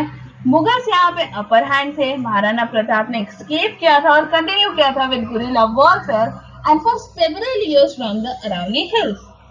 यहाँ पे एक हार्श कंडीशन रहे वो लोग, यहाँ पे कमिटेड थे कि हमें इंडिपेंडेंस चाहिए ही चाहिए। सपोर्ट किया फ्रॉम द भिल्स, जैसे इन्होंने भिल्स जो कम्युनिटीज थी, ट्राइबल्स थे, उनसे सपोर्ट लिया। इन्होंने जो आर्चर्स को ज्वाइन किया, प्रोवाइड किया यहाँ पे टेरेन नॉलेज। भिल्स ने एज अ आर्चर यहाँ ज्वाइन किया, टेरेन नॉलेज दी उन्हें कि कैसे टेरेन जो एरिया से, जैसे माउंटेन से, हिल से, कैसे वो वहाँ पे छुप के या वहाँ पे रह के कैसे वॉर करते हैं, वैसी सारी नॉलेज थी। ऑनर किया in the military, Mewar's military tradition and emblem. Mewar की मिलिट्री ट्रेडिशन और एम्बलम में इनको ऑनर किया गया। जैसे देखो ये है, ये एम्बलम है ऑफ द मेवर किंगडम। तो ये है मेवर के राजा और ये है भिल कम्युनिटी के पर्सन। ठीक है, तो इस तरह से उन्हें ऑनर किया गया। चलो नेक्स्ट देखते हैं, Rajput and Mughal relation. Some Rajput states allied with the Mughals via diplomacy and marriage alliances। जैसे हमने देखा था कि यहाँ पे मैरिज अलायंसेस हो रही थी, तो कुछ मुगल्स थे या कुछ राजपूत थे जो मुगल से बहुत अच्छा रिलेशन रखते थे, diplomacy through and marriage alliance through.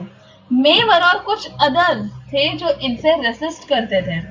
Aurangzeb की रीन में दुर्गादास राठौर जो मरवर किंगडम के राजा थे, उन्होंने रेबेलियन लीड किया एंड उन्होंने अपनी जोधपुर की इंडिपेंडेंस को प्रोटेक्ट किया। मुगल की ऑथोरिटी यहाँ पे लिमिटेड थी इन द राजस्थान। हमने स्टार्टिंग से देखा है, दिल्ली सल्तनत हो या मुगल हो, उनकी जो ऑथोरिटी है बहुत ही लिमिटेड है इन द राजस्थान। चलो नेक्स्ट देखते हैं। नेक्स्ट है द अहोम्स। ये भी एक ट्राइबल कम्युनिटी है। So migrated in the 13th century. Migrate किया इन्होंने 13th सेंचुरी में। पहले ये म्यांमार में रहते थे, म्यांमार से ये लोग ब्रह्मपुत्र वैली में आए। ठीक है, फिर वहां पे इन्होंने अहोम किंगडम एस्टैब्लिश किया in the Assam. Then resistant to expansion, देखो अपोज किया इन्वेशंस को during the Sultanate and Mughal period. Mughal period और सल्तनत के पीरियड में इन्होंने इन्वेशंस को अपोज किया। मेंटेन किया strong defensive strategies against the outsiders. Strong defensive strategies को आउटसाइडर्स के अगेंस्ट इन्होंने मेंटेन किया। पाइक सिस्टम आया। Every able-bodied man had to serve the state through labor or military duty in exchange of land rights।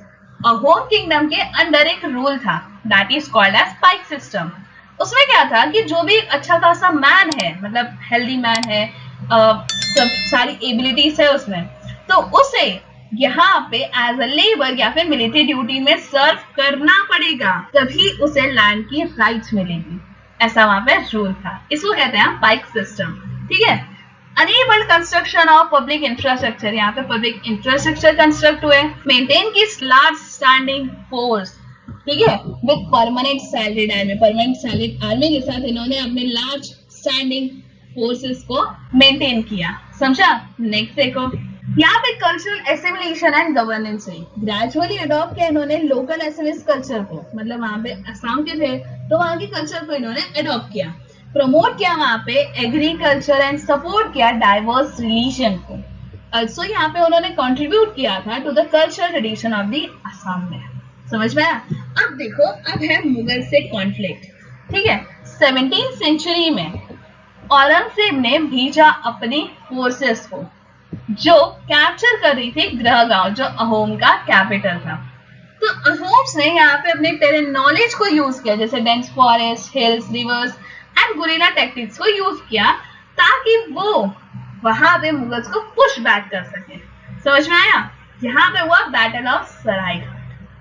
देखो, इस chapter में कुछ important battles है। Battle of Panipat 1, 2, that is first, second, battle of Kalikota, battle of Saraighat, इसके पहले भी हमने एक बैटल पढ़ा। तो ये कुछ बैटल्स है जो याद रखने की हुआ क्यों था। डेट यार याद नहीं भी रहे पर रॉन्ग मत लिखना, याद है तो वेल एंड गुड, नहीं याद है तो रॉन्ग मत लिखना।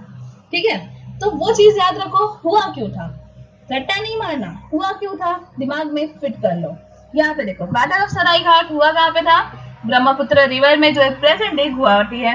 कमांडर थे लचित बोरफुकन, जो अहोम के लीडर थे। 10,000 अहोम्स थे वर्सेस 30,000 मुगल्स थे। यहाँ लड़ाई किसके बीच हुई थी? Ahoms versus Mughals. अहोम की विक्ट्री हुई एंड प्रिजर्व कर लिया उन्होंने इंडिपेंडेंस। बस ये था बैटल ऑफ सरायघाट। चलो, समझ में आया ना? चलो next, don't miss out. Ram Singh, the general of the Mughal army, praise किया। मुगल आर्मी के जनरल है बट अहोम्स के वॉरियर्स को प्रेज कर रहा है कि every Assam soldier is expert in drawing boats, मतलब वो बोट चलाने में सबके सब एक्सपर्ट है, एरो शूट करने में भी एक्सपर्ट है और ट्रेंचेस डिग करने में भी एक्सपर्ट है। इसके साथ साथ वो गन्स और कैनन्स को भी अच्छे से चला लेते हैं।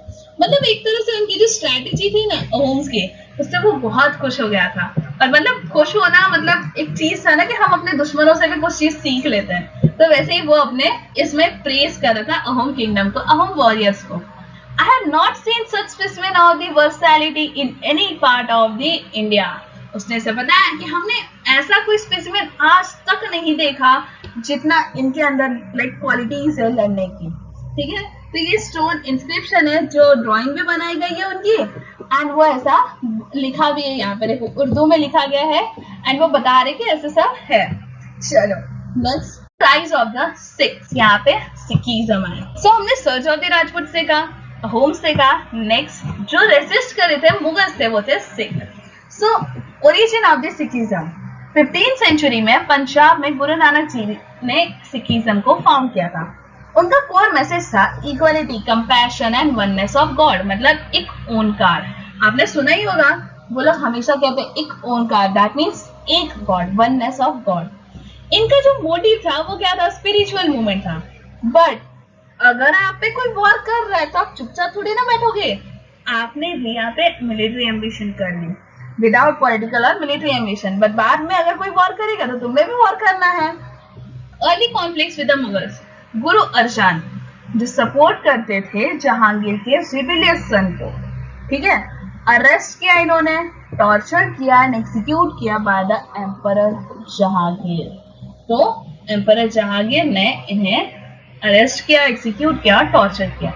आफ्टर गुरु अर्जन्स मार्टिरडम, मतलब जब वो शहीद हो गए तब गुरु हरगोविंद आए, उनके सन और उनके सक्सेसर। इन्होंने इंट्रोड्यूस किया मार्शल ट्रेनिंग को, फाउंड किया सिख आर्मी को एंड फॉट किए बहुत सारे battles against the Mughals.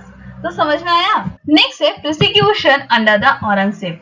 Aurangzeb के अंदर प्रोसिक्यूशन कैसे हुआ था?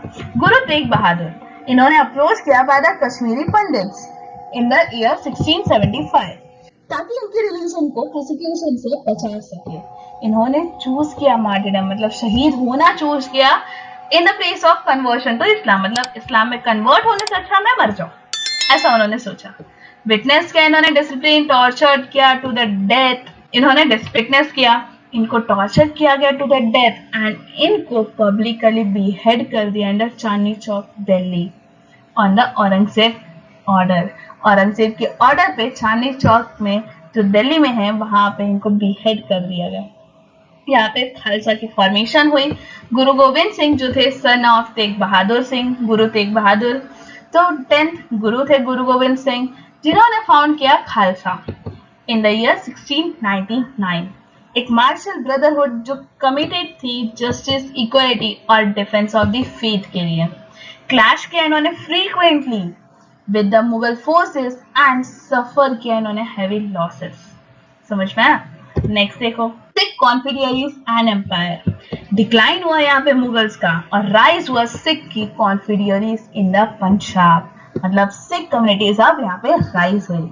महाराजा रंजीत सिंह जो later 18th century and early 19th century में थे, इन्होंने अपनी जो कॉन्फेडरसीज थी, सिख की कॉन्फेडरसी, उनको कंबाइन किया इनटू अ सिख एम्पायर बनाया। प्रैक्टिस किया पे बहुत सारी रिलीजियस टॉलरेंस को एंड एक्सपांड किया इनके एम्पायर को across the north west India including the parts of Kashmir. समझा? नेक्स्ट, रेजिस्ट किया इन्होंने मुगल रेमिनेंट्स को एंड बाद में इन्होंने ब्रिटिश एक्सपांशन को भी लड़ा, उनके साथ भी लड़े in the mid 19th century. समझ में आया? चलो नेक्स्ट है डोंट मिस आउट। देखो, in the context of the chapter Punjab, इस चैप्टर के हिसाब से जो पंजाब है वो रेफर करता है वास्ट रीजन जो अभी के टाइम पे इंडिया और पाकिस्तान में डिवाइडेड है। पहले जो सिंध था, अभी जो पंजाब है वो पूरा एक था। ठीक है? The Sikh sacred text that is Guru Granth Sahib जो फर्स्ट कंपाइल किया बाय द गुरु अर्जन, वो किया गया है by the Guru Tegh Bahadur hands and वहां पे ऐड किया गया। ये स्ट्रेस करता है that there is one god for all who established the earth as a home for dharma। मतलब ये जो बुक है वो बताती है, उसमें जो मेन फोकस है वो ये बताती है कि एक गॉड है जो सबके लिए है एंड उन्होंने एक अर्थ बनाया जो सभी का एक घर है फॉर द धर्म। एंड इन्होंने एडजॉइन किया Sikh to practice truthfulness, compassion, humility and self control के लिए among the other values। For example, truth is high but higher still is truthful living। मतलब उन्होंने ये कहा कि ट्रूथ हाई है बट हायर क्या है कि हम कैसे रह रहे, ट्रूथफुल लिविंग। ठीक है? चलो नेक्स्ट देखो, ये है गुरुद्वारा सिसगंज साहिब जो चांदनी चौक में बना है एंड चांदनी चौक जो एक फेमस शॉपिंग एरिया है इन दिल्ली। तो ये जो प्लेस ऑफ वर्शिप है इन सिखिज्म वो गुरुद्वारा है एंड ये बना है इन द शहीद जो हुए हैं ऑफ 9th गुरु, सिख गुरु हुई गुरु तेग बहादुर, उनके याद में वो जगह बना है। एंड जैसे कि हमने देखा कि औरंगजेब ने उन्हें बिहेड कर दिया था द चांदनी चौक, तो उनके ऑनर में ये बनाया गया है। ठीक है? तो ये सिंबल है of faith and sacrifice and it stands for the powerful symbol of faith and sacrifice in the Indian history. तो आई होप आपको ये पूरी टॉपिक समझ में आई। रेजिस्टेंस टू द मुगल्स, जिसमें हमने सिख के बारे में पढ़ा, राजपूत के बारे में पढ़ा, पीसेंट्स, ट्राइबल्स, ये सारे लोग थे इसमें। तो आई होप आपको ये सारी चीजें अच्छे से समझ में आई। सो चलो अब हम हमारा नेक्स्ट टॉपिक देखते हैं जो है एडमिनिस्ट्रिंग इंडिया। मतलब इन जितने भी हमने डायनेस्टीज देखे, सल्तनत देखी या एम्परर देखे, एम्पायर्स देखे, तो इन सबके टाइम पे कुछ ना कुछ तो एडमिनिस्ट्रेशन होता होगा। तो अब हम वही देखेंगे, administration under the Delhi Sultanate and also हम administration under the Mughal empire भी देखेंगे। सो यहाँ पे देखो, जो सेंट्रल अथॉरिटी थी वो थी सुल्तान के पास। यहाँ पे एक ही रूलर था जो था सुल्तान, पॉलिटिकल भी और मिलिट्री हेड भी। ठीक है? इसमें जो ड्यूटीज थी वो कंटेम्परेरी थी एंड इनका था कि इन्हें डिफेंड करना है टेरिटरीज को of Islam against aggression, collect करना है फीस और टैक्सेस को, मॉनिटर करना है पब्लिक अफेयर्स को और पीपल की कंडीशन को थ्रू पर्सनल कॉन्टैक्ट। यहाँ पे कुछ काउंसिल्स ऑफ मिनिस्टर्स थे जैसे assisted the sultan in the governance, जो असिस्ट कर रहे थे सुल्तान को गवर्नेंस में। मिनिस्टर्स थे जो चार्ज थे ऑफ डिफरेंट डिपार्टमेंट, जैसे एडमिनिस्ट्रेशन डिपार्टमेंट के लिए अलग मिनिस्टर, रेवेन्यू डिपार्टमेंट के लिए अलग और मिलिट्री के लिए अलग, ऐसे अलग अलग मिनिस्टर्स। नेक्स्ट इसमें था इक्ता सिस्टम। इक्ता मीन्स टेरिटरी, जो एक जगह है। देखो, एक बड़ा सा किंगडम एक ही सुल्तान रूल नहीं कर पाता या मैनेज नहीं कर पाता, तो वो अपने पूरी एम्पायर को, पूरी सल्तनत को छोटे छोटे पार्ट्स में डिवाइड करता है। ठीक है? उस टेरिटरी को उसने छोटे छोटे पार्ट्स में डिवाइड किया। उस टेरिटरीज को इसने कहा इक्तास एंड उसमें जो नोबल रहेगा, जो उसका ध्यान रखेगा, उसको कहते हैं इक्तदार। ठीक है? सो नोबल्स यहाँ पे क्या कर रहे हैं, टैक्स कलेक्ट कर रहे हैं और जितना एक्स्ट्रा हो रहा है एक्सपेंसेस निकाल के, जितना एक्स्ट्रा हो रहा है वो सुल्तान की ट्रेजरी में डाल रहे हैं। ठीक है? इसका पर्पस क्या है कि प्राइमरीली वो यहाँ पे मेंटेन करे आर्मी को, पोस्ट जो है वो हेरिडिटरी नहीं होती यहाँ पे, नोबल्स कभी भी ट्रांसफर कर सकते हैं और कभी भी रिमूव कर सकते हैं, ऐसा यहाँ पे सिस्टम था, इक्ता सिस्टम। रेवेन्यू कलेक्शन जो था, टैक्सेस लेवी करते हैं on the trade at every stage, हर एक स्टेज ऑफ द ट्रेड में आपको टैक्सेस पे करना है। पीजेंट्री यहाँ पे बोर करते हैं हेवीएस्ट टैक्सेस, मतलब जो फार्मर्स है उन्हें हेवीएस्ट टैक्सेस देना पड़ता है, ठीक है। नेक्स्ट, उन्हें बहुत ज्यादा बर्डन भी फील होती है क्योंकि एज उनका इनकम भी कम है, इनकम कम है, टैक्सेस ज्यादा है, तो हैवी बर्डन फील होता है। Some sources mention cruel methods, देखो कुछ सोर्सेस ये भी बताती है कुछ यहाँ पे क्रूएल मेथड्स यूज करते थे, जैसे कि अगर तुम टैक्स नहीं पे करोगे तो हम तुम्हारा जमीन कब्जा कर लेंगे, अगर फिर भी नहीं कर रहे तो फार्मर्स को मारना पीटना, ये सब होता था उस टाइम पे, ठीक है। नेक्स्ट देखो, मुगल एडमिनिस्ट्रेटिव फ्रेमवर्क। अब मुगल के अंडर जो एडमिनिस्ट्रेशन होता था, मोस्टली अकबर की रिफॉर्म्स, की मिनिस्टर्स थे यहाँ पे, ठीक है, और उनके रोल्स। की मिनिस्टर्स में फर्स्ट है दीवान। दीवान जो यहाँ पे मैनेज कर रहा था फाइनेंस और रेवेन्यू को। मीर बख्शी, ये यहाँ पे देख रहा था मिलिट्री मैटर्स में।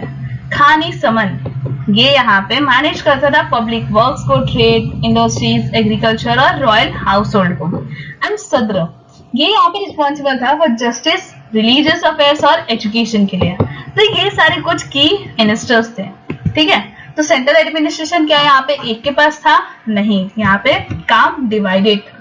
प्रोविंशियल्स एंड लोकल एडमिनिस्ट्रेशन, पूरा जो एम्पायर था वो 12 प्रोविंसेस में डिवाइड था, मतलब 12 पार्ट्स में डिवाइडेड था, या सुबास कहते हैं। हर एक प्रोविंस में ये सेम सेट ऑफ, मतलब ये जो दीवान, मीर बख्शी, खानी समन और सदर, ये सेम सेट ऑफ की मिनिस्टर्स हर एक जगह पे एज अ सेंट्रल गवर्नमेंट डाला जाता था, ठीक है। Sub division with the provinces ensure, मतलब जो सब डिविजन किया है प्रोविंसेस को, वो इंश्योर करता है कि यहाँ पे चेक्स एंड बैलेंसेस हो रही है among the officials. Village level self governance यहाँ पे है जो मोस्टली कंटिन्यू करते हैं एज बिफोर, मतलब विलेज लेवल जो सेल्फ गवर्नेंस है वो पहले से ही चलती आ रही है, ठीक है। नेक्स्ट यहाँ पे है मनसबदारी सिस्टम। देखो हमने दो सिस्टम पढ़े, इक्ता सिस्टम, मनसबदारी सिस्टम, दोनों में कंफ्यूज नहीं होना। इक्ता सिस्टम था दिल्ली सल्तनत में, मनसबदारी सिस्टम है मुगल एम्पायर में। यहाँ पे रैंकिंग सिस्टम था ऑफिसर्स को, जिसको बोलते हैं मनसबदार। उनका जो रैंक था दैट इज नोन एज मनसब, ठीक है। इनको कुछ ट्रूप्स देते थे, नंबर ऑफ ट्रूप्स देते थे, एलिफेंट्स, हॉर्सेस एंड कैमल्स देते थे टू मेंटेन। ये अनेबल कर रहा है कि rapid mobilisation of an army. अब देखो तुम्हें एक रैंक दिया गया, कुछ ट्रूप दिया, एलिफेंट दिया, हॉर्सेस दिया, तो अगर वॉर हो रहा है तो तुम रैपिडली मोबिलाइज कर लोगे, रैपिडली उस जगह पहुंच जाओगे।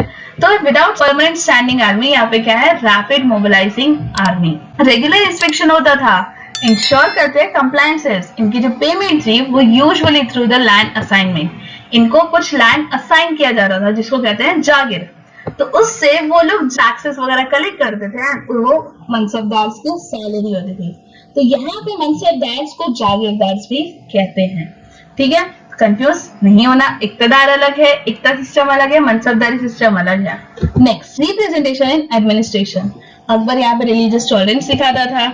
Non Muslims rarely exceed 1/3 of the officials। इनके टाइम पे जो ऑफिशियल्स थे वो 1/3 पार्ट था नॉन मुस्लिम्स का। फॉरेन बॉर्न मुस्लिम्स जो थे उन्हें भी फेवर करते थे over the Indian Muslims. Next, revenue reforms था जो टोडरमल कॉन्ट्रीब्यूशन, टोडरमल एक उनका ये था, गवर्नर था, उसकी कॉन्ट्रीब्यूशन थी। जैसे वो कंडक्ट करता था डिटेल सर्वेस, कितने क्रॉप्स ग्रो हुए हैं, क्या उसके प्राइसेस है, फिक्स प्राइस देते थे for each of the crops based on the survey. Introduce किया था यहाँ पे सिस्टमैटिक लैंड मेजरमेंट पूरे एम्पायर में, और बूस्ट करता था ये रेवेन्यू कलेक्शन को, स्ट्रेंथन करता था स्टेट का। समझ में आया पूरा topic, administration in the Delhi सल्तनत as well as in the Mughal empire. So let's move on to our next topic जो है पीपल्स लाइफ, 13th सेंचुरी और 17th सेंचुरी इंडिया। ये जो पीपल की लाइफ थी 13th सेंचुरी से लेकर 17th सेंचुरी तक, उसके बारे में पूरी तरह से बताया गया है। तो इकोनॉमिक बेस क्या था इनका? एग्रीकल्चर। एग्रीकल्चर इनका मेन स्टे था ऑफ द इकोनॉमी। यहाँ पे आर्टिसनल थ्राइव हो रहे थे, मतलब डिफरेंट आर्टिस्ट आ रहे थे। कम्युनिटी बेस्ड और टेम्पल बेस्ड इकोनॉमीज हो रही थी। ट्रेड नेटवर्क्स आ रहे थे, जैसे इंटरनल हो या एक्सटर्नल हो। ट्रेडिशनल सिस्टम थे जैसे श्रेणीज, जिसको हम गिल्ड्स कहते हैं। जातीज थी जैसे प्रोफेशनली डिफाइंड कम्युनिटीज, लाइक उनके प्रोफेशन के हिसाब से डिफाइंड कम्युनिटीज हो रहे थे। क्रेडिट सिस्टम था जो यहाँ पे अनेबल कर रहा था स्मूथ ट्रेड। नेक्स्ट, एग्रीकल्चर जो लैंड रेवेन्यू दे रही थी, जो इनका main source of state income था। यूजुअली 1/5 ऑफ द प्रोड्यूस हो जाता था राजा को, बट समटाइम्स 1/2 भी हो जाता था। एक्सपांशन ऑफ इरिगेशन होता था, हाई प्रोडक्टिविटी हो रही थी एंड मल्टीपल क्रॉपिंग हो रही थी, मतलब एक फील्ड में डिफरेंट डिफरेंट क्रॉप्स ग्रो कर रहे थे। नेक्स्ट मेजर क्रॉप्स थे जैसे rice, wheat, barley, pulses, sugar cane और स्पाइसेस। कुछ नॉन फूड क्रॉप्स जैसे cotton, silk, wool, dyes, timber and jute. कुछ रिलीजन वेरिएशन हो रही थी इन द आउटपुट, जैसे occasional famine. Occasion famine means कभी भूखमरी आ जा रही थी क्योंकि इनके पास क्रॉप्स बचे ही नहीं रहते थे, जो यहाँ पे बहुत ज्यादा सफर करते थे। Benevolence of the rulers determined relief measures. कभी कभी जो रूलर्स थे वो इनको दे देते थे कि हाँ एज अ रिलीफ मेजर वो इन्हें दान कर देते थे फूड वगैरह, तो उससे ये रिलीफ करते थे। Next infrastructure and currency.